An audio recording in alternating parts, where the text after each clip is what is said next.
देखिए, जहाँ तक सेफ्टी का सवाल है, ना तो डीजीसीए और ना ही एयर इंडिया कोई कंप्रोमाइज़ नहीं करते हैं। डीजीसीए बहुत स्ट्रिक्ट है, एयर इंडिया भी बहुत स्ट्रिक्ट है, क्योंकि आईसीपीए इंडियन कमर्शियल पायलट एसोसिएशन बहुत स्ट्रॉन्ग एसोसिएशन है। दूसरी चीज़, कोई इंजीनियर अपना लाइसेंस ताक पे रखना नहीं चाहता, इसलिए एयरक्राफ्ट बिल्कुल नीट एंड क्लीन पायलट को मिलता है। कोई पायलट भी सिर्फ साइड मिशन पे नहीं जाता, इसलिए सेफ्टी में कोई कंप्रोमाइज़ नहीं है।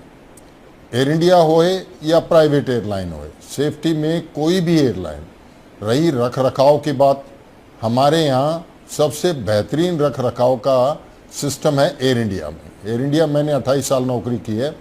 एयर इंडिया में सबसे बढ़िया रख रखाव, सबसे पहला कंप्यूटराइज एयरक्राफ्ट 320 इंडियन एयरलाइंस ने लॉन्च किया था, उस टाइम इंडियन एयरलाइंस थी, तो इसलिए कोई सेफ्टी का तो कोई सवाल ही पैदा नहीं होता।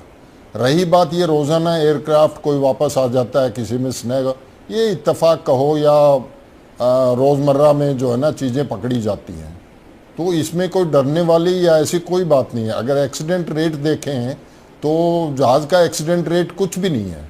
ग्राउंड पे देखिए, ट्रेन का देखिए, बसेस का देखिए और दूसरे ट्रांसपोर्टेशन का देखिए, तो जहाज़ सबसे सेफेस्ट सवारी का मोड है, तो इसमें कोई दिक्कत वाली बात नहीं है।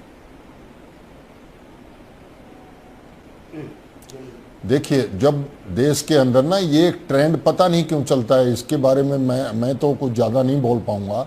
कभी बॉम्ब थ्रेट आती है, चलती ही रहेगी 1 हफ्ते तक। कभी ट्रेन के एक्सीडेंट की रिपोर्ट आती है, चलती रहेगी 1 हफ्ते तक। कभी ग्राउंड पे बॉम्ब थ्रेट, आजकल तो नहीं आती जब से मोदी जी आए हैं, पहले आती थी, हफ्ते तक चलती रहे। तो इसको इत्तेफाक कहें या क्या कहें, ये मैं आई कैन नॉट से ऑन दिस, बट एयरक्राफ्ट का रख रखाव बहुत बेहतरीन है।